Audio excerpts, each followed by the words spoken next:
Welcome back to another episode of James Bond First Watch, and today we are tackling 2002's Die Another Day.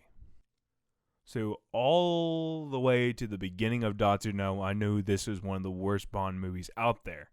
But to know how bad it is, you can't really tell until you actually see the film. And I saw this film, and man oh man, they were right of this being the worst Bond movie. And many things don't work besides one thing. There's only one thing that works for me. Not even a scene or anything. It's just one thing works, and that is Rosamund Pike. I love her as an actress. She's good. She's also really damn hot in this movie, which also helps. Her character's interesting, but even what they do with her character is stupid to me. But the way she acts and everything, I like. It's the only positive I have about this movie. So let's talk about all the garbage in this movie. So we have the Bond song, Die Another Day by Madonna, and this is by far the worst song. I will never listen to it again. There's no way in hell I will like this song in the future. There's no way in hell. It's so bad. It is so bad. Like, really bad. And Madonna, like, no, just no. And she's in the movie? No. No. No.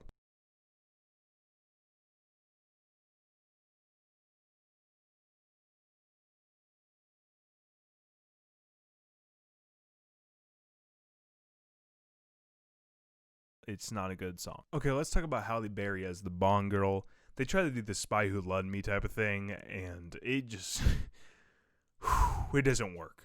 It just doesn't work. Halle Berry does not play that role well. And I don't mind her as an actress. She doesn't completely bug me, but I also don't love her. But I'm not going to say I would hate her in a movie seeing her act or anything. It doesn't bug me that much.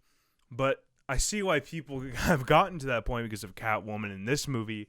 Like, damn, her character's not interesting, not cool, odd, weird, just doesn't work. And then we can look at the villain, but I kind of want to go into the story first. What is this story? Like, it starts off with having this weird kind of race type of thing on these hoverboards, what don't even look like hoverboards. It's just really odd.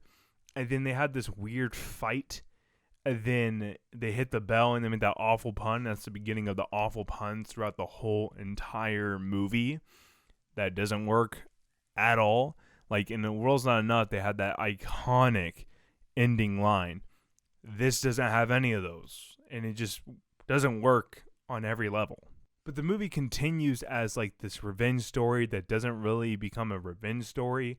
Very, very hard to navigate on what's going on and where you are, which is not good for a movie. And you never want that. You never want to see a movie where it's hard to navigate and see and know where you are and how characters are working and who is who. That's a very bad sign for a movie, and that's what this movie does. Then you got the whole storyline of Colonel Moon becoming this white dude that makes no sense whatsoever, and it's just boring. And no one wants to see that. No one wants to see that. It just doesn't. I'll never watch this movie again because it makes no sense, and it's just everything does not work. Every action scene does not work. None of them do. They're not interesting. They're just completely not.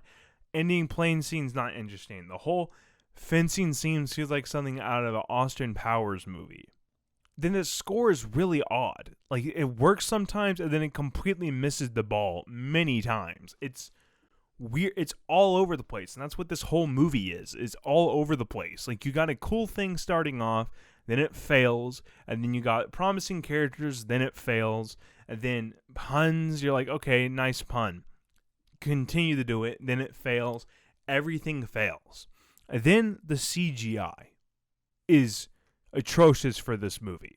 Everyone knows this. That's one of the things that people talk about is that damn surfing scene is awful with the CGI. He looks like Play-Doh. It looks like something from Shark Boy and Lava Girl, which was the budget of a Disney Channel movie. And this is a Bond movie, so it had a big budget for its time. So, doesn't work. And then during the times when everyone was bashing it, they were still praising this happening. And of course, you want to praise your own movie, but years later, they bash on it now. So it's like, what are you doing there? But this movie just doesn't work. And nothing works besides Rosamund Pike, and that doesn't even work to its full 10th degree. Of course, I like Bond from World Is Not Enough, and then to this now, he's alright. He's alright, but I'm glad it's over. And if people are like, oh, wish he had another Bond. I don't wish he had another Bond. He had 3 misses and 1 good movie. And technically, if you really want to look at it, he has 4 misses. But one of them worked for me. And I'm just glad that the freaking Pierce Brosnan era is over. I can finally get to Daniel Craig. And you know what that means? There are 4 movies left. But before we get into those 4 movies, let me give you my score for this movie.